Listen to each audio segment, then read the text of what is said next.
All right, ladies and gentlemen, welcome to another episode of the Scrubcast. I am your number one scrub, Solaris Quixote, also known as Solaris X. I could just say Solaris X from now on, but then you wouldn't know what Quixote meant, or why where the X comes from. So I am here casting another Scrubcast. It's been a little while. I've been watching the Manila Major 2016, watching a bunch of different games, traveling all across the country. See what's going on in the world. And this has been my only opportunity to come back and cast. And I've watched some really good games, and I'm really excited to cast some stuff. Some really good play here by a few heroes, a few professionals. These guys getting paid some serious money. I came across this game. This is Secret versus NAVI. Team Secret did pretty poorly at this tournament. I think they came in dead last, which is highly unusual for the puppy. Which is usually, in the top 5, generally speaking. And they won the last major. So this is what they get for changing the roster so much at the last minute. Navi been busy rebuilding its team. Obviously, Puppy, formerly captain.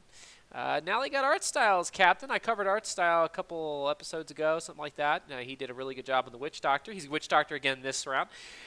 But I don't want to cover Witch Doctor. I want to cover this Phoenix played by SoNNeikO. I watched this game, and I was just so impressed with SoNNeikO's play. He's such a good support in general, and I want to follow his gameplay. And again, the Scrubcast is a cast about a particular hero. It's about how, I suck. I'm Scrub. I want to watch professionals and get better, especially at certain heroes. I want to figure out what role these heroes are playing in the game. I want to figure out how these players are playing these heroes. And of course, I'm only going to capture one game at a time. And heroes are play differently depending on the circumstances. So it's going to be a flavor of a hero, a version of a hero. I fully recognize that. But there's oftentimes some consistency, especially if the same hero is played by the same player. And, Navi's lineup really has not changed that much. They seem to be playing a very similar style with the Phoenix across games. So maybe, if you're like me and you watch this particular game and you see how SoNNeikO plays the Phoenix, you too can be a better scrub. You're probably still a scrub because, you're not going to get to be SoNNeikO quality unless you got, 8K MMR or whatever, some ridiculous MMR that he is. There's probably close to 9K. And play a ridiculous amount and probably get paid for it because you can't play Dota enough to get as good as these guys unless you have basically no job. So anyway, Navi rebuilding their lineup. They still got Dendi on the squad. The only one remaining from the old Navi squad, but they have picked up some fantastic players. And, they've really worked together as a team in a way that Team Secret has not. And I think that shows in this particular game. But to get right into it, I do want to follow the Phoenix. I'm going to go ahead and put it on player perspective. I'm going to watch him the entire time. Unlike the other casts, you're going to watch, you might see these other guys go out there and talk about everything that's happening. You're going to have people going through the entire, all over the map, watching Arteezy on the Invoker, watching Denny on the Batrider mid. They're facing off. You might watch the Faceless Void versus the Slardar, but I'm not going to watch that. I want to watch Phoenix. I want to see what Phoenix does. I want to see what SoNNeikO does with the Phoenix. Let me go ahead and get this thing started. Okay, so he's already off, and I'm already behind, which is so sad. Okay, so that's the one nice thing about being able to watch these replays is you can actually go backwards and forwards. I will be watching the team fights. I want to watch everything this guy does. Okay, so the first thing he does, first we're going to get on Phoenix. Okay, so he buys a ward, town scroll portal. That's all he buys. He's got 500. Okay, he buys boots as he's leaving, which is good, I guess, because it saves him a little bit of time. Seems like the longest TP in the world, but the reality is I'm slowing it way the heck down. TP's to mid. He went ahead and got his tangos too, and his clarity. So he's doing all that while his TPing. He's got 5 seconds. He doesn't waste any time here. So goes ahead and gets the Icarus dive, so he can get the hell out of dodge. He's a dive up here. And in fact, he's not going to get a hell of dodge. He wants to go and he wants to ward that high ground without getting caught. Although if he had been caught, he probably would have been dead. Lion could have caught him. Off chance that there was a Slardar. Universe Slardar, by the way, by this particular point, Secret is out of the tournament, and Universe is now back on EG. But anyway, in this particular game, it's going to be a Universe Slardar playing for Secret. He could have caught him out, but he didn't. So he goes mid, he wards up, presumably to watch the gank, and they already see he gets some information coming in. They got a Lion. He pings out the line, or was that? Yeah, he pings out the line. Let somebody know he's up there. He goes ahead and wards up the bottom lane. So now they've got vision of both runes, and that's going to be helpful for Dendi on the Batrider. It's going to be helpful for rune control in general, and it's going to help make sure the ganks don't come in and shut Dendi's Batrider down. They want to be able to have a little bit of control over mid here, and this seems to be pretty big. Again, I'm a scrub. I really don't know what's happening all the time, and so don't expect me to like tell you everything that's happening. I'm kind of learning as I go. So it looks like they're going to blow the horn here. They're going to get together. A couple people going to the bot rune. SoNNeikO is chilling. He's got $0. $0. He's going to head back to the base. Like he's going to go ahead and block the creep wave a little bit. Help Dendi out on the mid lane. He is a support hero. It's important if your mid needs to go get the rune that you go back here and do this so that you lane the creep wave is not pushed so far over that you don't have any control over it. That you're in risk of being ganked. So they do see that ward is paying off. They see Puppey coming over, so SoNNeikO is going to intercept Puppey, prevent that Puppey from being able to attack Dendi in the Batrider. He's actually going to use Icarus Dive. Charge in there, hopefully going to get a kill here. If the Marauder can get an arrow, he might be able to kill Puppey on... No, Puppey too smart, dodges the arrow, and SoNNeikO is probably going to head back. He did go ahead and grab a Tango right there. I guess he grabbed one earlier too. Going to get hexed up. He might get in trouble here. Icarus Dive's up in 14 seconds, a decent cooldown on that. And I used to kind of go through the abilities as the hero. Like, I just go through the abilities, I pause the game. But I don't want people to have to sit there and wait while I go through all the abilities. A lot of people know the abilities. Just as the game is going on, I'll start just kind of describing these. So he's actually pushing in with Dendi on the mid tower, potentially very dangerous. You got Lion, you can do some interrupts. You've got this little golem here being captured by a Puppey Enchantress, stunning people up. And SoNNeikO is just staying in the area, providing a little bit of, I don't know, moral support, I suppose. Wanting to go ahead, and that's, I guess this makes sense because Dendi can go ahead and use the sticky napalm, which, by the way, is covered in another video. Use the sticky napalm on the mid hero, and he's going to be able to do additional damage. And as soon as he gets his fire spirits or sunray, he's going to be able to do much more damage on these heroes if they have decent sticky napalm stacks. He's not actually even close to level 2. He's going to get it here in just a second. I'm not sure what he's doing here. He's like, he's not hitting the enemy. It's almost like he's just literally standing between the gank and Dendi. Like he is literally the barrier. He's just taking attention away from Dendi. Oh my gosh, the little stupid little golem stuns. Now he's got the sunbeam. I guess there's going to be a chance he's going to go ahead and use that against the sunray. Sorry, the sunbeam. He's going to use that against TZ here as soon as there's a couple of stacks. Maybe give Dendi a chance to get a kill, if possible. Then he does have enough mana to cast the Firefly and start doing decent damage. And once again, pesky Puppey casting those stuns constantly on Dendi. So SoNNeikO just denying. Yep, just denying. That's all he's really doing. Maybe, I think he got a last hit there, actually. Went ahead and got a healing salve at some point here. So he's being a physical barrier in this lane to any gank attempts on Dendi. He's actually just vision. He's not just a physical barrier, but he's also just vision.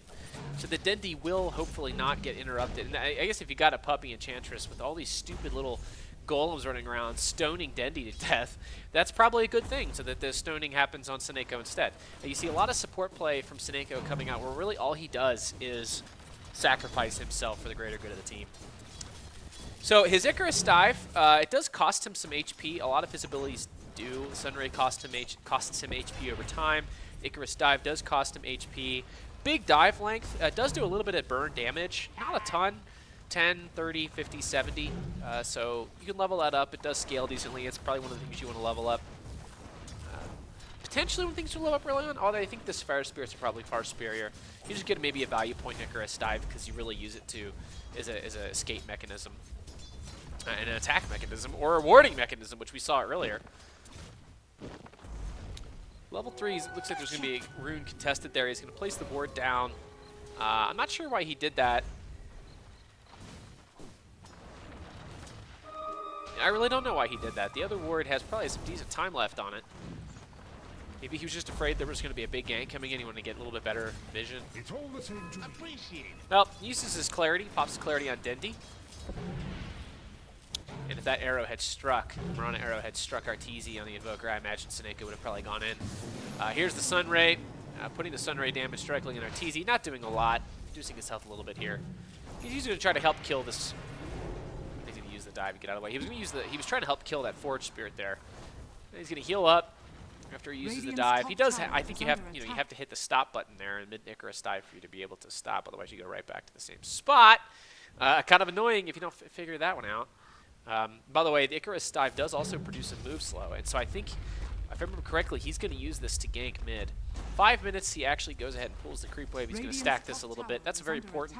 The Bat Rider needs to be able to get this Blink Dagger, and Bat Rider, of course, being one of the heroes that can take advantage of nice stacks.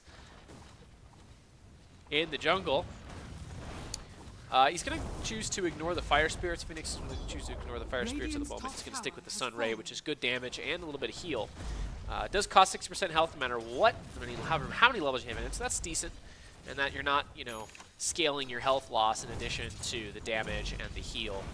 So the damage dealt, by the way, is double the base heal, and looks like there's percent caps here on the max damage and the max heal. So you're not going to go above a 2.5% of the health.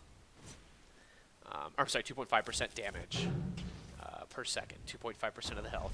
And you're not going to go below. So it does scale a little bit. It's a little bit adjusted, I guess. Otherwise, it could be potentially OP. Low health heroes. Actually, I'm not even really sure that's what that's supposed to mean there. I'd have to look that up. But the Sun Ray does last 6 seconds. You can stop using it. You don't have to use it. You don't have to just kill yourself slowly over 6 seconds, 6% health every time. But you can realize that's going to be 36% health drain.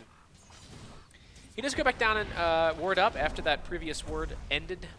He's going to go for the, let's see, go for a magic wand here. Here's the dive. Icarus dive goes in with the Sun Ray. He's trying to get a kill on Arteezy, but they're going to turn this around. Eternal Envy pops in with the spin. There's not much Phoenix is going to be able to do to help his friend out, Dendi there. So it's going to be a kill. He's got a nice vision here of the potential puppy gank. Well, he sees the ward there. He knows there's a ward, so he's going to be able to counter that. When he gets around to it. Meanwhile, he's going to go and probably stack at 50, 55, 56. He's going to go ahead and pull him out. Get that nice stack going on for Dendi's Bat Rider so we can get a fast Blink Dagger. Dendi at the moment has the bottle. Oh, that's bad. Dendi has the bottle, he has the boots, he has a Null Talisman. He's probably, he's got 800 gold, he's got the Blink Dagger coming up next, so... Looks like SoNNeikO's going to head back down the bottom. This is a tier 2 push. That's a pretty early push. He's probably going to want to try to retard this push or stop it altogether if he can. In this case, he's going to sacrifice some of his health, going to get a friend to TP in with him. That's General there on the General there on the Marana. Icarus dives away just in case. He's really poor. He's definitely a position 5 in this game. Maybe position 4. I'm guessing position 5. He does not need as much farm as, say, you want to get Artstyle some decent items. Although Artstyle's, unless he's going to go for a Mana Boots, which is probably okay. You don't really need. The Phoenix. The nice thing about the Phoenix, is really his abilities are ultimately his levels and his abilities are ultimately what determines his major contribution to the game. And, you can get an Axe with Supernova, and if I understand it correctly, and I have to understand it, I have to actually watch it again, but I think it just saves enemy, kind of like a Tusk Snowball, which is kind of interesting. So here's the gank attempt by SoNNeikO. All he does is Icarus dive in, it slows Arteezy, but then Dendi's going to go ahead and get the, use his ultimate grab, Flaming Lasso Arteezy to go ahead and ensure the kill. But nevertheless, the gank attempt did include an Icarus dive, which does move slow the enemy, 25%. He is the Fire Spirits, which we haven't discussed yet, but the Fire Spirits do a little bit of damage. They also do a nice attack speed slow. They burn for 4 seconds, so it's really good against a hero like a TA or something with the fractions. Anytime where you need to eat through, say, maybe some infused raindrops, that might be a nice way to get rid of those pretty quickly. It does cost, health. So he's got Icarus Dive, Fire Spirits, and Sunray, all costing health. He can cast a lot. He can do a decent amount of damage, but he is sacrificing his health. So, that's where the Supernova comes in. And you got none of these spells, by the way, except for Supernova, goes through BKB. None of them are spell piercing. Supernova does go through BKB. And the other thing to know about Sunray is it actually is pure damage. Not something I would have thought of. I actually didn't know that. So that's going to go through any armor or magic resistance. That's very nice, and that's probably the reason why you could see the scaling on it is so particular. They don't want it to be OP. But the way this hero is meant to be played, it's pretty clear, is you basically sacrifice all your health doing a bunch of damage, and then you pop your Supernova.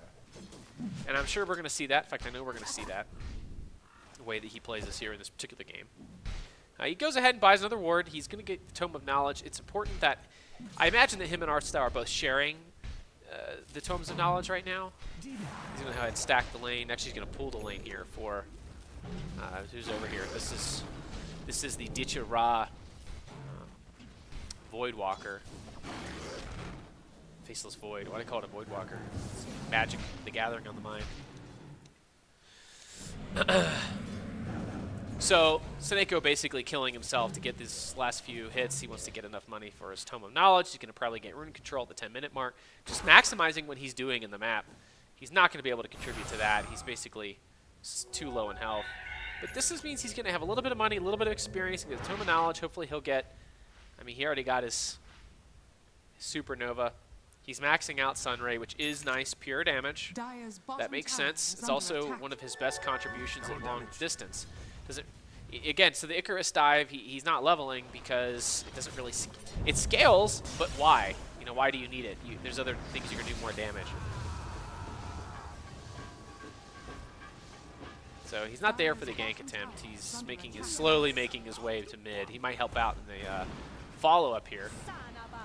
And keep in mind, his initiation's pretty far away, so we'll see what he does.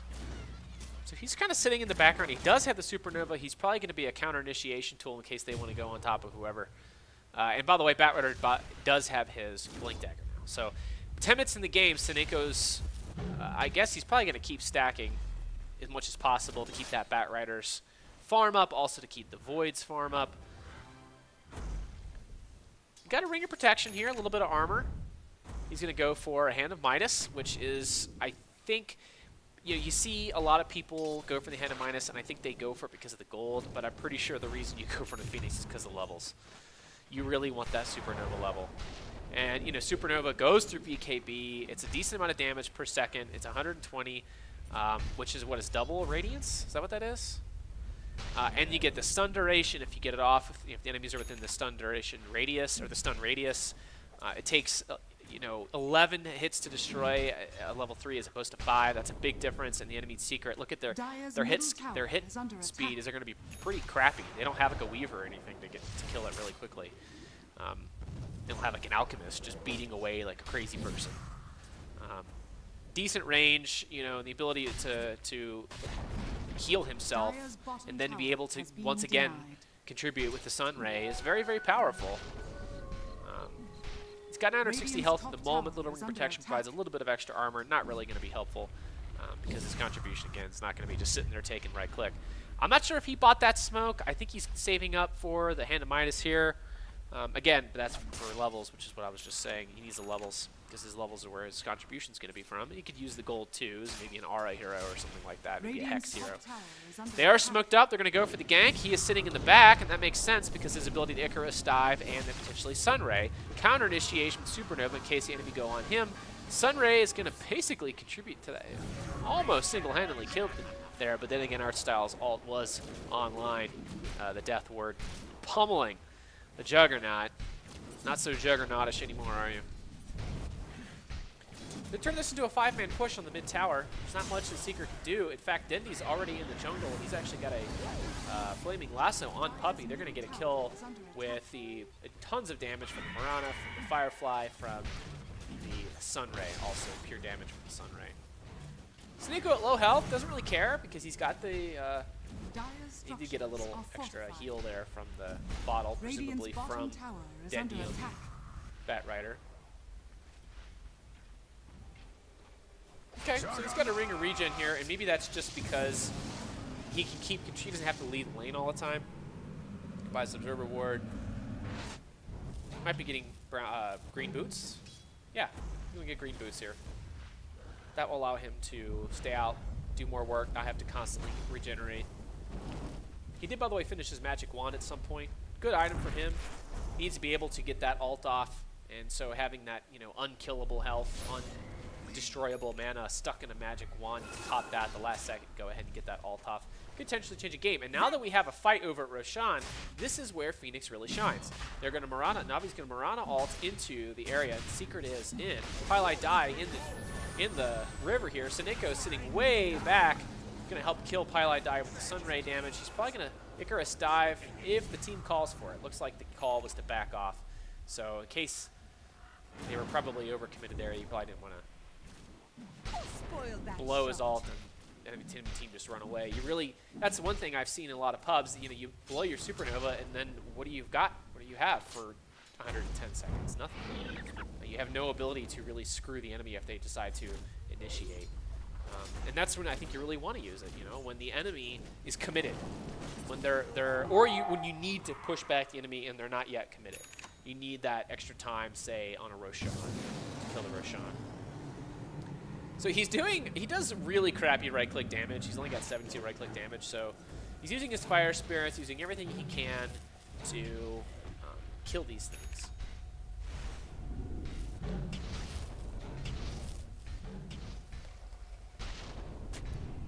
Warding up, playing Ward Bitch. He's going to get killed by the Slytherin Crush. Blink in from Universe. And ladies and gentlemen, that's why Universe is an excellent world-class player. You don't ever see it coming with him. Although this game, by the way, he didn't do so hot. Didn't do so well. Maybe that's why he left. Maybe he wasn't happy.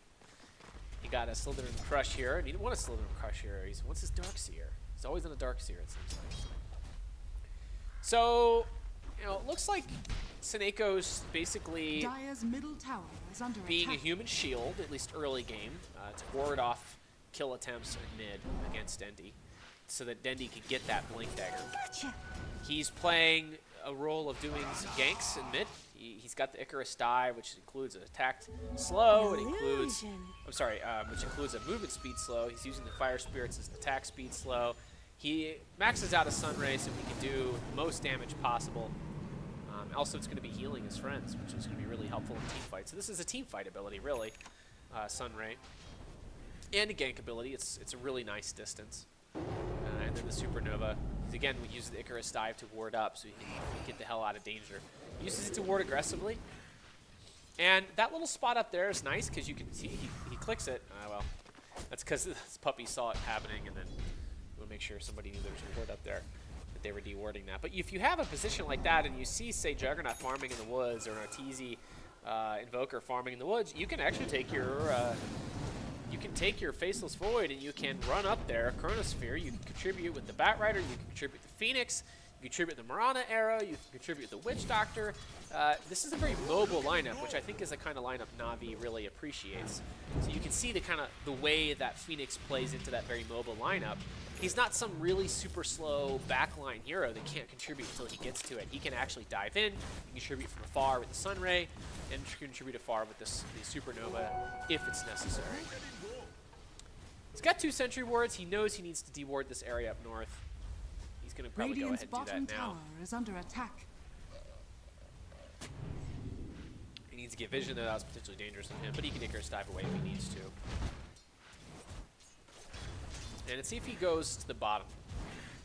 Because looks like there's a gank attempt here on the bottom. Or at least a tower push attempt on the bottom. Mirana ult, there's the TP in. The enemy doesn't know what's coming. He's going to be able to Icarus dive.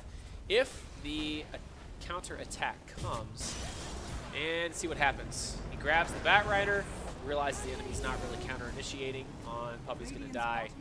And gosh, the turn speed on that Sunray is not so hot. But hey, he gets the kill. He contributes a little bit.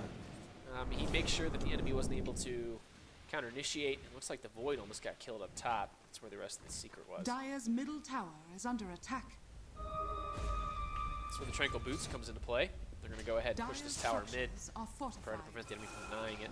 Fortification. And here's where the Icarus dive. He doesn't have enough mana. He's going to potentially pop the magic wand if his team gets initiated on. There's the sunbeam damage. He does pop the magic wand, and he does not have enough for a supernova. So you know, his team needs to be very careful. Looks like Artstyle did die there on the Witch Doctor. Not a huge loss. He needs to get some mana. I imagine he's going to get close to Dendi to get a bottle charge, or he's going to have to get near Artstyle with the boots to get some mana.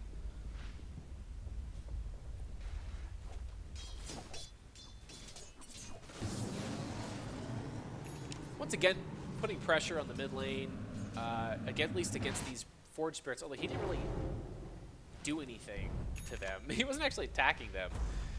Smoke at the seats. They're going to go ahead and go for a smoke gank, or a smoke attempt here at 20-minute mark. They don't have terrific wards. They've got it's kind of a defensive ward here in their jungle. Maybe he's got some wards ready to go, but he's having difficulty, I think, getting these wards up in the right places. Puppy dewarded that last ward, which is up where looks like Juggernaut is currently farming. Would be a great ward if there was a ward there, but Puppy knows that, so Puppy dewarded. Phoenix, SoNNeikO and the Phoenix low on health, low on mana, needs to get back. They're going to set up for the smoke, probably behind the tower, because they're afraid enemy vision. Under attack. They might go through a gank, might go through their woods here. Are fortified. Smoked up, see what they can kill. This might be it. There it is. They know the enemy's in the tier 1. Let's see if they try the wraparound. And he tells them they're going to go through their woods and they're going to go up, see if they can get capture the enemies in retreat. There's Pile He is going to suffer for his insolence. They can find Pile And there's Pile Sunray not quite making it, but that's all right. Teacher Ra, the Faceless Void, is going to Chronosphere Pile and that poor Pile line is not going to do so hot. Denny's going to go ahead, Flaming Lasso Arteezy. Here's the Supernova. He pulls Arteezy into the Supernova. Dendi does, and they're going to get a decent amount of damage off. There's a stun on Arteezy, followed up by the Sunbeam damage on Puppy. And he actually Icarus dives while he's Sunbeaming, just flaming all over the place. Artstyle ultimate. They're not going to be able to get the kill on this. They're just going to push him back behind the tower and be able to finish this push up without Arteezy on the Invoker, although it looks like from my perspective, Invoker has a buyback. Pile Die's got 8 seconds left. You know, I casted Pile Die a little while ago, one of the first episodes I did. Pile Die, it's kind of funny because I really didn't. Now I pick games where the game I'm casting, the hero I'm watching wins, just because I want to show kind of what a hero looks like when they win. I think that's probably a good way to start learning a hero, not when they play when they lose. Although it's probably worthwhile someday in the future for me to cast games. What do players do when they lose? How do they act when they lose? But that's more advanced, I think. And of course, everybody loses in this game. But anyway, I was watching Pile Die lose a game, and I just was so unimpressed. And this is Pile Die. This is the guy who basically won Secret, not basically, but he contributed in a massive way to Secret success in the last major. And he wasn't able to, I watched him play and he really didn't do much. He ended up getting a really fast, he's really fast reaction speed. I will give him that. He has kind of a surreal response time. Tusk came out of nowhere in that game and tried to attack him, and he actually hexed up the Tusk, almost like it was a script. I'm not going to say it was a script because this guy's so good. But if you're playing in a pub match against, crappy MMR heroes, you would say, yeah, that was definitely a script because it was almost instantaneous hex on the Tusk. Response, he blew up the Tusk. It was actually quite funny to watch. But he's just not. Secret has not done well lately. They have had really, really big problems since they picked up both Arteezy and Universe. And I guess that's why Universe is left, and they're gonna. I think they picked up Bulba. They switched. EG let go of Bulba. Universe left. Secret, and he went back to EG, which is maybe where he belongs. And I know that PPD will loves his good old friend Universe. Okay, so in the meantime, since I've been talking total gibberish at you, the SoNNeikO went ahead and grabbed Hand of Midas. He's gonna go for a Shiva's Guard next. That makes sense the way that Icarus Dive works. He just dives in. Shiva's Guards everybody. Those big frost AoE all over the place. And then Supernova. So he was playing as a team fight hero. He's also playing as a pretty hard support. And he's getting the farm when he can. It's going to take him forever to get these items. I mean, look how much money he needs, and look how much he just now got the Hand of Midas. So he's going to spend most of his time using this Hand of Midas just as an experience gaining tool. And I assume if they can translate, he's got this at the 23-minute mark. He's going to start trying to build this. So maybe by the, say, 45-minute mark, he might have, the Mystic Staff and the Plate Mail, and be close to that Chivas Guard.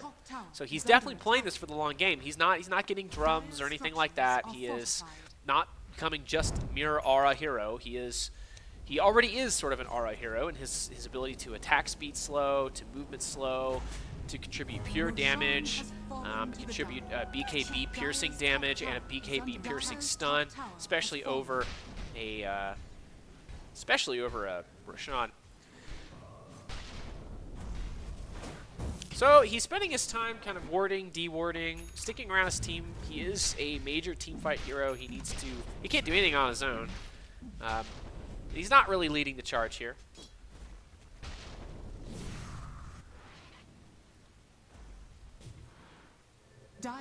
They went ahead and scanned the enemy jungle to see if anybody's following them, to see if the enemy was there.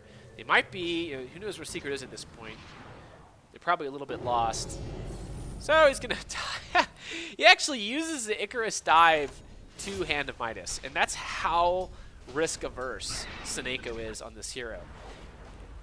I would just walk in there and do it. Use the Icarus dive as a potential escape mechanism, but instead, why do that, I guess? It makes sense. Just go ahead and use Icarus dive to get in, get out. You don't need to use it in such a defensive capacity. Or I guess use it as an escape tool once you've been caught. You probably don't want to get caught in the first place. And I guess the enemy's less likely to see you and catch you in time if you're just Icarus diving in and out. Especially if you're dealing with a Pili Die Lion. He is so fast on his hexes and his stuns.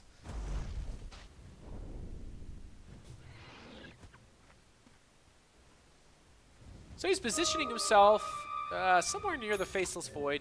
He's sitting behind the tier 1 mid. It looks like Art Style is just chilling in the woods. They're getting ready to hope for... they don't know where Secret is. They have not seen Secret in a while. That's a little concerning. That's probably why they're being so defensive right now. He thinks that they are there in either their woods or Roshan. Double damage. He thinks those are the two spots. He's drawing them on the map there. He thinks maybe they're up top. He thinks maybe they're at the Roshan area. He still can't find him, so they're just playing super defensive here. He's the one on the far right. He does have the best escape mechanism. Art Style does not have as good of escape mechanism.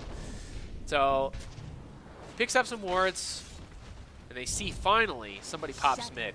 Here's the Mirana ult. Then he's probably going to go ahead and blink in. Ooh, there is the... okay, he's Supernovas. I just messed that up. Let me see if I can go back and find out what's going on. Wasn't paying much attention here.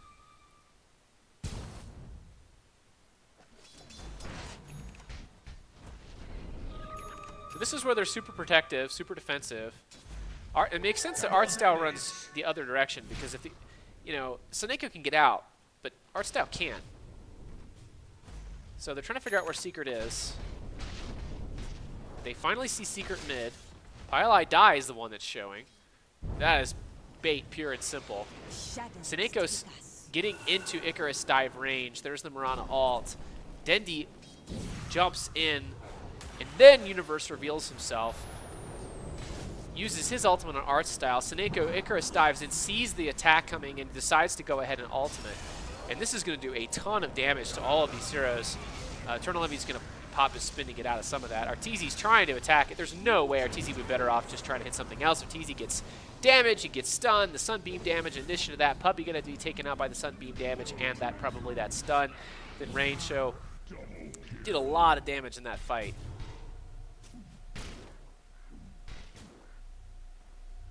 I don't think it says the damage dealt, but yeah, 2,600. Oh, there it is. This only did 276 damage. That does not sound right to me. But nevertheless, that's how much damage he dealt. And that's pretty much almost a team right there for Secret. This is where the money starts rolling in. Look, he already has the plate mail. Maybe it's a casual plate mail. What's he doing building into this? Dire's top tower is under attack. He finds Universe farming over here, he's scouting at this point. And there's only one enemy, so he can actually afford to do that. Especially his teammates are right there on his left flank. That makes a lot of sense.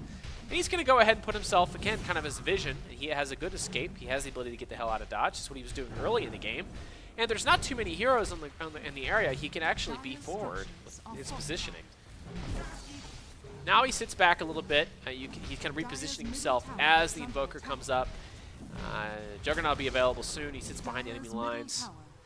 Or sorry, he sits behind friendly lines. He doesn't want to be too far advanced if there's that many heroes up. I guess that makes sense. He probably could still be somewhat offensive, but I think he respects the Pylai line. I think he respects the Slardar Slithery Crush and his ability to get the heck out, even with the Icarus Dive. You know, so he's going to use that Icarus Dive to get in and get out. He's not going to just use the Icarus Dive to get out unless he has no other option. So he's putting himself in a position to not have to use the Icarus Dive and then stop it halfway through just to get out, you know. He's actually using the Icarus Dive to get in the first place. He wants to position himself out of the way of danger. And it's actually kind of cool here. You're watching him along with Dendi. He's burning the fire spirits and attacking the enemies as Dendi, the neutral creeps, as Dendi is using his Firefly to kill the creeps. He's assisting. Goes ahead and grabs a little creep with the Hand of Midas. Maximum gold and experience off of that one creep. Even though he did take it away from Ditya-Ra on the Void, it doesn't matter. He needs the farm too. Or at least he needs the experience. Stopping back at the base, get himself another Observer Ward. Got some decent money saved up. He might be, let's see, he might be finishing up Mystic Staff soon. We'll see. I said 40-minute mark. Probably going to get their way before that. He got some decent kills. They've had 4 more kills since I was saying that. And he's got the Midas to amp up his let's see, revenue? That's probably not right. So he's actually in the forward position here. He sees the enemy.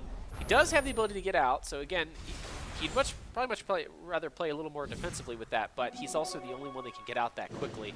And his life can be sacrificed. Dendi, not a good life to sacrifice. Artstyle doesn't have an escape. Mirana does have an escape, I will say that. So she's also a decent frontliner. But then again, she's also doing a ridiculous amount of damage in these fights. And we saw that in the last fight recap. She dealt like 1,100 damage, and I think she even has the axe. That's probably why she dealt so much damage. Illusion. So he can play Scout, and his death does, his death does matter, especially around a Roshan pit. So he's going to contribute to the Eternal Envy gank attempt here by hitting him with the Sun Ray. Just going to go ahead. Oh, he's actually going to finish this up. He was getting ulted by the Juggernaut. He goes and Supernovas to help kill the Juggernaut and save his life. Decent use of the Supernova there to avoid the kill. Grab the Hand of Midas Gold. Experience. Top tower is under attack. Level 14. He's getting close to that level 15. Can help push this tower. He's sitting back. He doesn't have the ultimate anymore. His only real contribution is going to be Sun Ray damage and an Icarus Dive with Fire Spirits potentially. So he's definitely going to be careful here. I guess he could also be a scout and be a frontline person there, because you don't want Ditya-Ra getting killed, and Artstyle has no escape. I don't think he does. He probably doesn't have a 4-staff yet. No, his quote-unquote escape is an Ether Lens, which is not really escape as much as a positioning tool. So he decides to pick up the Lotus Orb. He was going to go for, it looked like he was going to go for Shiva's Guard. Instead he goes for the Lotus Orb. And so what's this going to do? This is going to, I guess, dispel a spell that's on one of his friends, which would be what? Maybe Slardar's ultimate? The Amplified Damage, maybe the Lion, Finger of Death, the Hex, maybe some Invoker spell. I don't think any of his spells are targeted. I don't know if you can reflect any of those. Not their individual targeted hero spells. But now he's got this. You see how he's going to use it. I'm guessing he's going to go ahead and use this on the Void. He's using it on himself. At this point, just to scout and potentially reflect any spells used on him. So now he can actually dive. He can actually use this Icarus dive differently now. He can actually be in there, and because Pylai Dai is so fast, it might be that Pylai Dai doesn't even have a chance to see the fact that SoNNeikO has a Lotus Orb shell on him. And then SoNNeikO potentially hexes himself. Or, sorry, SoNNeikO. Pylai Dai potentially hexes himself, which would be kind of funny to watch. We'll see. I'm still not entirely sure how he intends to use this, because I'm a scrub and don't know these things. I don't know what that was all about. I think he Sunrayed just for vision there? Is that what that was all about? Because they are hiding. They're clearly not sure. They're not sure what's going on. They're all sticking very close to each other. Actually, Icarus dives away from that spot. He doesn't want to have to go around. Maybe afraid of the smoke. Now they got vision. They have vision up top there by their top ward by the tier 2 secret tower, and you realize that the enemy was up there. Maybe the enemy was just playing super defensively.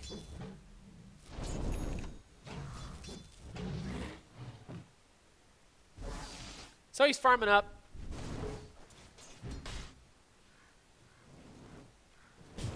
Staying somewhat near his friends. There's the smoke. Staying on the backside. He's not super... oh, he's getting an item from the courier. That's why he was on that side. So he was staying pretty far back. So we'll see. It looks like the Void's going to be the initial initiator here. The initial initiator. Maybe Dendi seems to be following up with the second level initiation. And then to protect those two gank attempts, it looks like that's how SoNNeikO is using that Nova. So they do identify Arteezy over here. Looks like SoNNeikO's not going to pop the ultimate. He used the Icarus dive to see who was there. Seeing nobody there, he doesn't need to cast the ultimate. He's going to save that for later. So that's how he's using it. He's using the Icarus dive as kind of a scouting mechanism. If he sees a bunch of players as he Icarus dives in, a bunch of enemies, secret players potentially trying to counterattack his team's initiation, then he's going to go ahead, stop, use that supernova, and then take the danger away from his enemies. Even if he ends up losing the supernova, the egg gets blown up. That's potentially a success, because the enemy then spends all this time killing an egg, which is still doing damage to them even while they're trying to kill it. And more than likely, between Dendi on the Batrider and Dichira on the Void, they're going to get a kill or two. And that all of a sudden means that the enemies, hopefully in this case, would have been down Arteezy.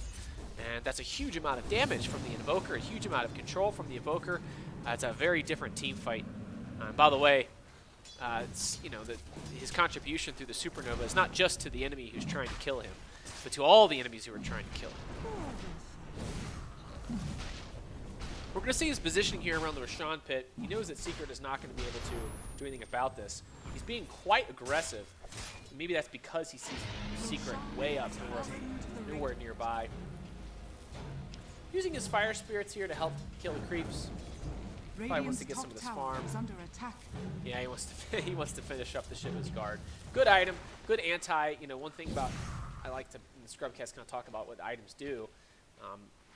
Shiva's Guard being an item that reduces attack speed, increases his armor quite significantly.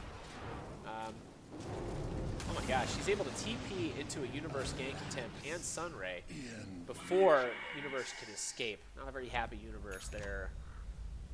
Not very happy at all, I'm sure. They see Secret down mid lane, pushing mid and bot lane. They're probably going to go ahead and stick up here and just push this top tier 2. They do have to be careful. They don't want to lose a tier 3 for a tier 2. He goes ahead and makes the call. I don't know if he's playing like in-game captain or what. Usually art style is the in-game captain here. Maybe he's just contributing to little clicks. But at this point, SoNNeikO is definitely a team player. He definitely deserves the ability to help make some decisions. The power to help make decisions. Yeah, so there's the tier 3 being pushed by Secret. They are going to go ahead and push the tier 2 while hopefully intercepting any kind of defense attempt. But it looks like Secret's going to totally avoid that. And they're going to just keep pushing that tier 3 bottom. They are nowhere to be found at the moment. Mirana uses her arrow to scout. Looks like SoNNeikO is sitting here at the base of the cliff. He's actually going to be, scouting with his Sunray beam. He also uses his Sunbeam to, go up cliffs. I did not realize you could do that. So when you Sunray, you actually have Radiant's middle tower unobstructed is under walking paths. I had no idea. There you go. So now he's in a great position. He's going to probably Icarus dive behind enemy lines. As soon as they go for the kill on Dichara, he's going to counter-initiate. We're going to see just how beautiful this is. Question is, what does he use his Lotus Orb on? Dire's structures are Probably getting Lotus Orb on Dendi. There's a Lotus Orb right on Dendi in case he gets Hex or something. I don't really know what happened there, but he's going to Icarus dive. He's not actually going to cast his supernova. He's waiting for Seeker to initiate, to commit to the initiation. He wants to kill it. He doesn't want to just have them force back for a few seconds, because they're already forced back for a few seconds. There's initiation. He's probably going to go ahead and pop his... If he can get it off, he can get it off. There, he finally gets it off right during the Eternal Envy ultimate. Eternal Envy's probably going to be able to kill this, though. And there's too many enemies there. Stop our... Oh my gosh, Art style with an amazing amount of damage in that ultimate. He probably has an Ags to be able to do that much damage. SoNNeikO buys back. He's going to probably contribute with the Sunbeam damage here. Yep, Sunbeam damage. Pure damage on all these creeps and the Forge Spirits. Not using his Lotus Orb. He's using his Lotus Orb on Dendi to, I guess, prevent the counter initiation on Dendi. Because Batrider is going to jump in, Flaming Lasso, and jump out. And if that is interrupted somehow, then that's a potentially dead Dendi. And you want Dendi to be alive for at least the remainder of the lasso. So he puts that on top of the lasso. Puts that on top of Dendi. And so if there's a Slither, if there's a amplified damage on Dendi, or perhaps more painfully, a Lion Hex, or maybe a Lion Ultimate. That would be really nasty. Lion to ult himself to death. I wonder if that works on the Juggernaut ult. If Juggernaut would ult himself, if Juggernaut ulted a Lotus Orb hero. I haven't seen that, but that would be kind of fun to see.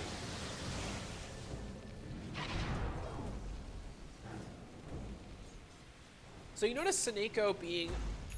I've watched other heroes, other professional supports. I've watched a lot of support games. I think they're they're pivotal, really, to gameplay and to team success, and they're underappreciated in pubs. And I see a lot of different support play. And Art style plays that Witch Doctor. He really stays back. He does not get aggressive like this. SoNNeikO is actually able to put himself in a position to be aggressive. And that's because he has the Icarus dive. So one of the nice, I guess, virtues of a Phoenix support is your ability to ward aggressively, your ability to scout aggressively, kind of like a Beastmaster. You get vision, and if you Icarus dive, you're presumably going to slow the enemy if the Icarus dive touches them, because the 25% move speed would be applied. And then he could, I wonder if he can Lotus Orb while he's Icarus diving, not sure. He also can Sunray to get to positions that he would not otherwise be able to get, which is actually what I saw him doing earlier. I didn't realize it, but that's what he was doing. So he can do a little bit of vision game. That's nice. Now he's going to get an Invisor. He's going to be able to have some decent vision game. He's going to scout probably to the left flank. Or not. He's just going to go join up with his team. Maybe he'll scout a little bit in the mid area. No, he's staying back.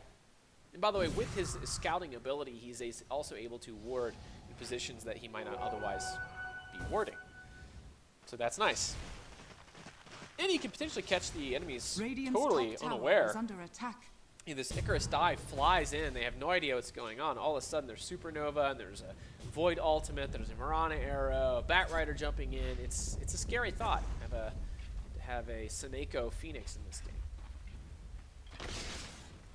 Was able to afford the plate mail. He's quite poor, though. He doesn't have nearly enough for the Mystic Staff. Maybe, that's going to be the end game item here. Applies that. I believe it's the movement slow as well as the attack speed slow. Like General's going to get ganked. SoNNeikO decides to TP in on top of this.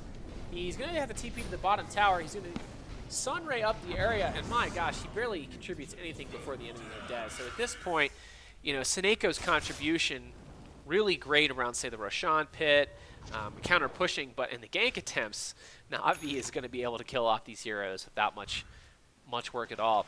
Now, the question is, how's he going to deal with this Juggernaut by himself? Now, he doesn't want to get... He actually can pull the Juggernaut ult out, because he can just Supernova after the Juggernaut ults. And that's not going to... if he does it right, the Juggernaut will get SoNNeikO low enough such that he pops a Supernova, but runs out of Ultimate. The Juggernaut runs out of Ultimate when the Supernova is over, which means that Juggernaut then gets stunned, although he's probably going to spin away when the Juggernaut ult, or when the SoNNeikO ult ends. thus avoiding that stun. Denny's going to go ahead and get the gank attempt off here with the Flaming Lasso. They got the art style, the Death Ward doing a ridiculous amount of damage. Doesn't even need to contribute. So this is the time when, you know, NAVI could split push if they wanted to. They could do 4 in one lane and 1 in another if they wanted to. Maybe the Mirana in another lane. Because their Secret just has no defense at this point. It's 24-9. SoNNeikO wards up on top of high ground to be able to get a visual of what's going on behind this tower so he can potentially dive in at the right time. Makes a lot of sense. He actually carefully avoids that tornado. I'm not sure how he did that. He actually, with Icarus diving in, he ended up getting stunned on that one. He's going to have to back off. Because all of Navi's going to have to back off. He actually Lotus Orbs himself to avoid any, I guess, nuke damage. There it is. The Supernova is a counter initiation. Now the call was made. He's actually going to die. He would have died if it weren't for the Ditch-Ra Chronosphere on top of Eternal Envy, which is going to totally turn this fight. SoNNeikO's able to finish off his ultimate. There's the Juggernaut ult onto SoNNeikO. Not going to be able to do enough damage. It turns out it did not actually cause the Juggernaut to ult himself, which would be kind of weird. So now we know Lotus Orb does not allow Juggernaut to ult himself. He can't really ult himself because he's mid-invulnerability when he ults. But SoNNeikO surviving that by the hair on his chinny chin chin thanks to a Ditch-Ra Chronosphere at the very last second. Otherwise, he'd have been dead to a Juggernaut. So he's able to finish off the Supernova. Very good teamwork there. And of course, the art style Witch Doctor constantly healing things up, constantly doing damage with the plague or the Death Ward. And that's a very unfortunate pause.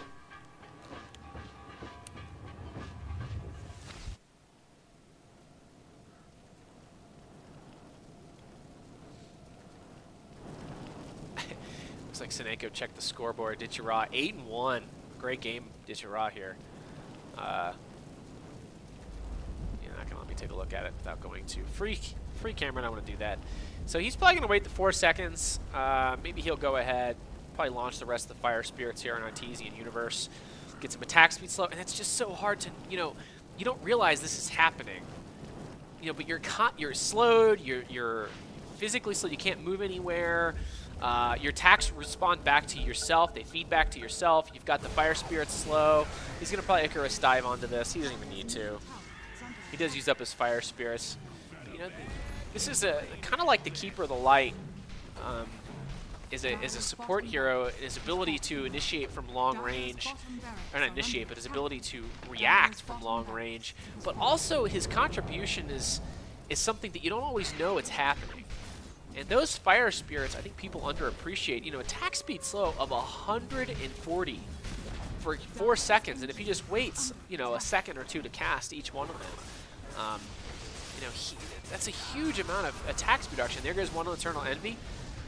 He's currently attack speed slowed, and there's the game called. But that's just something that I think you're looking at heroes to play as support heroes. There's a number of heroes you can play where their contribution is unknown at times. There's so much stuff going on in the game, and there's so much happening. You're trying to coordinate the attacks, trying to coordinate defenses, you're picking targets to kill. There's barely any visual at all on the attack speed slow from a Phoenix, from a Fire Spirit. And if somebody Lotus Orbs the hero that you're attacking right before you attack them, you don't necessarily know what's going on, because all of a sudden you get ult, you know, your Lion and your Pili die, and you just like ult like super fast, and then you get blown up. You're like, what the hell just happened? And by the way, at the very end there, he had a Gem of True Sight, which is really important, you know, for end game vision. Batrider also had Gem of True Sight. They must have killed somebody with a gem. SoNNeikO and Batrider, great heroes to have gems. I think I covered Batrider. It was a general Batrider, actually, not a Dendy Batrider.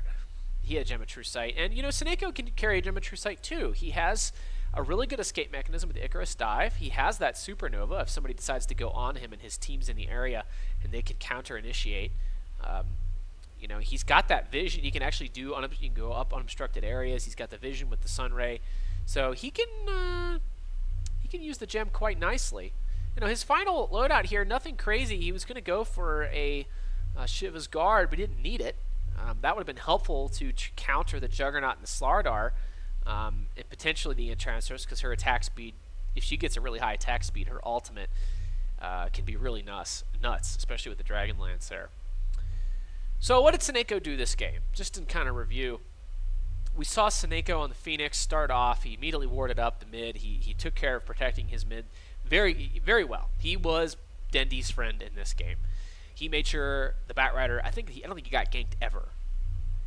Maybe once early on, I don't really remember, but he was, not only was he a vision with the wards, but he also, he also was actually physical barrier between any ganks from the north and Batrider, Dendi and the Batrider.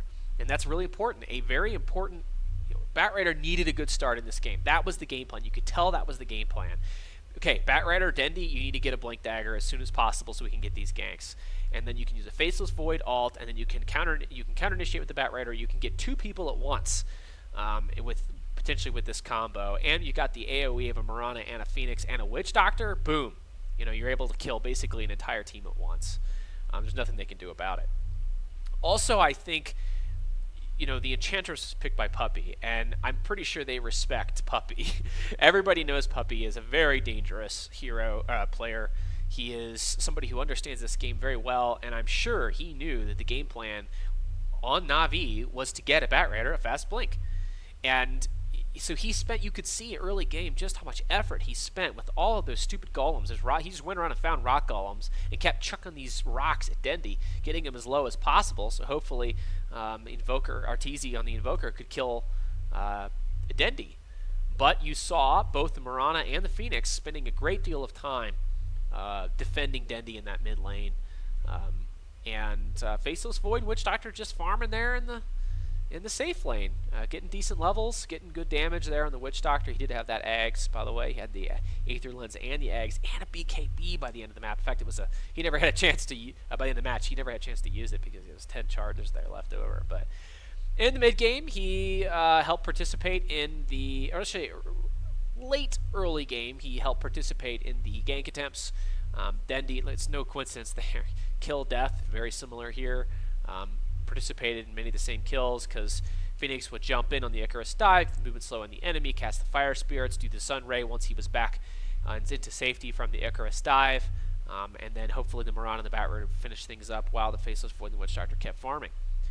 He did that a little bit, then they started pushing around the map, fights over Roshan, fights over towers. He was able to set up a position of dominance. Anytime the enemy were to try to counterattack, he'd have that Supernova there, and they'd have problems killing it, especially if you got a Faceless Void and a Witch Doctor and a Mirana all participating, and the Batrider pulling people back. So the Batrider pulls it back, separates them. Phoenix dives in to see if the enemy's counter-initiating. If he sees that, he has a split second to hit a Supernova. He does hit a Supernova, and all of a sudden everything's going crazy. You got a Witch Doctor ultimate, you got a Faceless Void counter-initiating, you got a Mirana jumping in there doing ridiculous amount of damage, and he did do a ridiculous amount of damage in this Ags Scepter. And then end game, he got a Lotus Orb, which I guess was nice. You saw him as positioning on the high ground, using that Sun Ray to get to high ground without being noticed, and get vision to see if maybe it was up there. And as soon as the enemy counter-initiated, he went behind enemy lines. Icarus dived in, used his Supernova to blow people up, or at least distract them for a little while his team killed the most important heroes. So that's the SoNNeikO on the Phoenix. Not super impressive on the play, but this was good. This is, I think, how you want to play a Phoenix in pretty much every aspect. Especially, if you can protect somebody. If you can't do it, if you can't stun, physically be a barrier.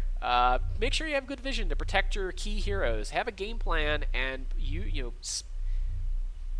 remember your role in that game plan. Find your role in that game plan and the winning game plan, and then execute. And he did. Well, ladies and gentlemen, that is all for this episode of the Scrubcast. Perhaps you're less scrubby. I feel a little less scrubby at the moment, though I'm plenty scrub enough to continue on with the Scrubcast. Until next time, good luck and have fun.